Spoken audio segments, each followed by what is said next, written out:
नमस्कार दोस्तों, आप देख रहे हैं द लिंक। उन्नाव के बक्सर घाट की तराई शिवराजपुर के खेरेश्वर घाट पर भी सैकड़ों लाशों से भरा पड़ा है। गंगा के बीच में और किनारे पर कई शव दफनाए गए हैं। करीब 300 मीटर के दायरे में जिधर भी निगाहें दौड़ाई गई, शव ही शव नजर आए। शवों के ऊपर से बालू हटी तो मृतकों के परिजनों की बेबसी और मजबूरी सामने आ गई। ऐसी अफवाहें गर्म है कि आप आसपास के ग्रामीण लकड़ी महंगी होने के और आर्थिक तंगी के चलते सूखी गंगा में ही शव दफनाकर चले गए। एक शव के अंतिम संस्कार में 5 से 7 हजार रुपये का खर्चा आता है। मजबूर और गरीबों के लिए यह रकम बड़ी है। घाटों पर तो शवों का अंतिम संस्कार होता है, लेकिन ग्रामीणों की माने तो पहली बार गंगा के किनारे और बीच में शवों को दफनाने का मामला यह पहली बार सामने आया है। कोरोना काल में इतनी मौतें हुई हैं कि घाटों पर जगह कम पड़ गई है।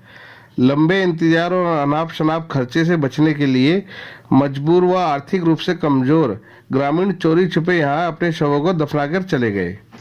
एक दिन पहले हुई बारिश के बाद जब बालू बह गई तो शव नजर आने लगे। गुरुवार को इसकी खबर फैली तो मजबा लग गया।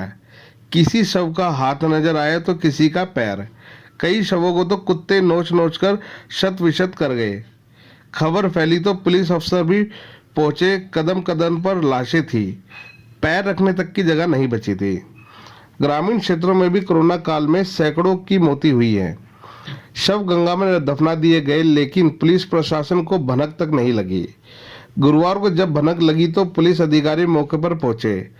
हर 2-3 फीट की दूरी पर एक शव दफनाया गया है। कहीं कहीं तो पैर रखने तक की जगह नहीं बची थी। अप्रैल के महीने में भी शहर में रोजाना सैकड़ों शवों का अंतिम संस्कार किया जाता था। गंगा में शव मिलने से साफ हो गया कि ग्रामीण क्षेत्रों में भी रोजाना कई लोग मरते रहे हैं।